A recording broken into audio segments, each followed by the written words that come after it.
Tonight, is the right becoming the left? Ben Shapiro is claiming that the party that has long criticized Democrats for having a victimhood mentality is now sending that same message to Gen Z. Listen. I think that the right is actually weirdly feminizing young men by giving them a victimology to buy into. Listen, if you're failing in life, yes, we can get the obstacles out of your way, but it's a little your fault.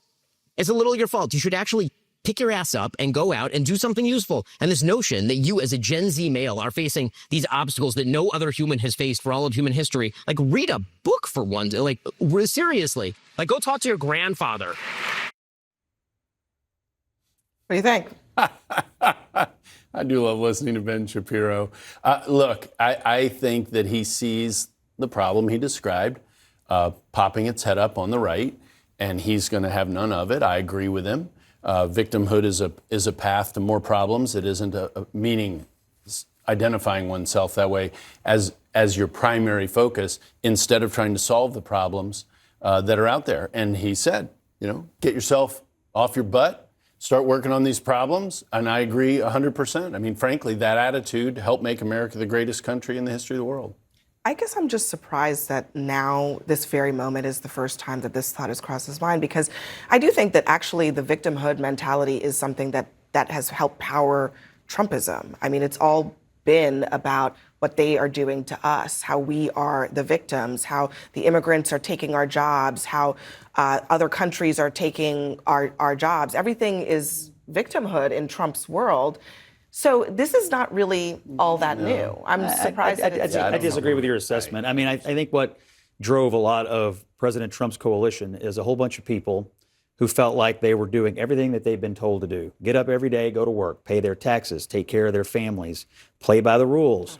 And they were living under systems that were then forcing them to pay taxes and deal with other ideologies and cultural issues that were essentially harming their lives or causing them to not be able to live the life. You're just literally describing the same thing. So they're playing by the rules. They're playing by the rules. They're doing everything. You're describing a victimhood mentality. No, I'm describing people who get up and go to work.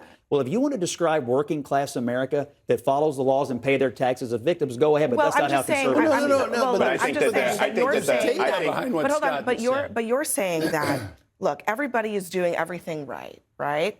But other people are putting something on. Yeah, like illegal immigrants who come here and take up public resources. They're not doing things right, but the left, and you would argue that it's okay to leave them here, and the working class of this country would say, no, they broke the rules. They broke the rules, and I didn't, and yet they get more than I do. Yeah, it's a good question. But Scott, not all of the problems in this country are the responsibility of immigrants. Would you agree with that? Yes, some are, some aren't. Some are and some aren't. But that's an example of something that you asked how the Trump coalition absorbs things. The overarching theme of Trumpism is a lot of what you're saying, that it's other countries screwing us over, it's immigrants screwing us over, and where in the Trump mentality is it that I don't know, according to Ben Shapiro, that we need to pick ourselves up and do something. But the fascinating part about you don't have to accept it. The Trump ethos would be, we don't have to accept it, we can fight back. And what Ben is saying, I think, is the same thing. Like, don't sit on your ass and just say, well, woe is me, I'm a victim, and there's nothing I can do about it. The actual answer is, you live in the greatest country in the world. Of course there's something. The fascinating part about this argument, and the fascinating part about watching this argument play out just in being here, is that we've been able to articulate these same arguments for a very long period of time.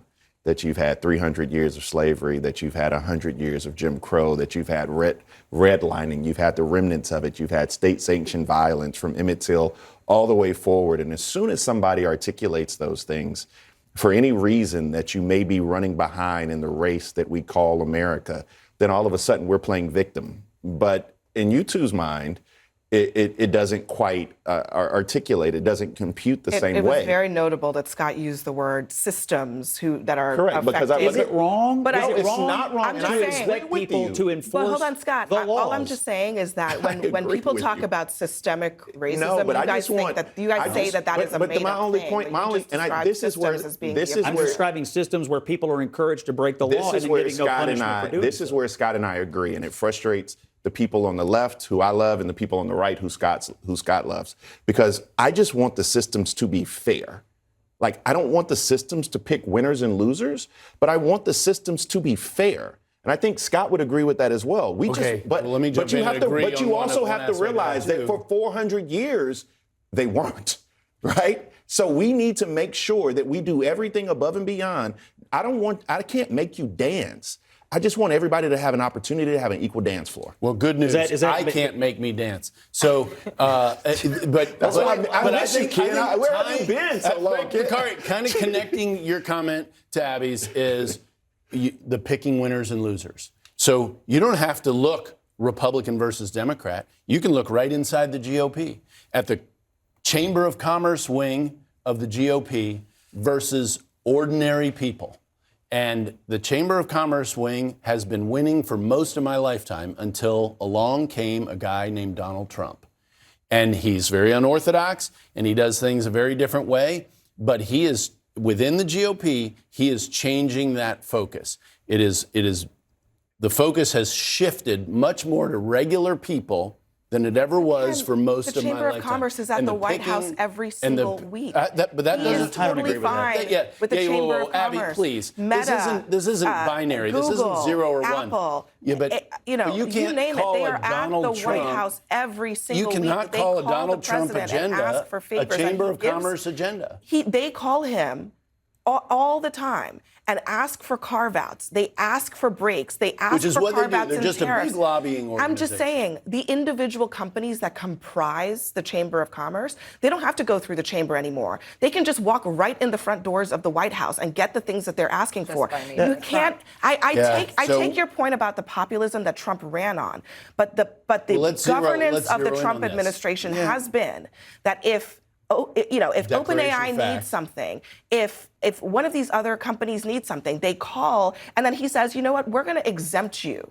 from this policy. How is that not a Chamber of Commerce mindset, as opposed to what is he doing for the average American that is actually on the receiving end of his policy, specifically tariffs? The people who are going to the grocery store and buying a box of Folgers, and they're paying a markup because of tariffs. What And about what do you those think people? the chamber thinks of those tariffs? I think we've heard that pretty clearly. I'm asking what you do know, regular Americans think Yeah, about those tariffs? American- We Americans know is the key that word. they Americans don't is the Well, key also word. We know alienating they don't. young Americans men is right the key here with word. these comments. Okay, nightcaps. well, we're They not. are next, and it is, trust me, the happy edition. We'll be right back.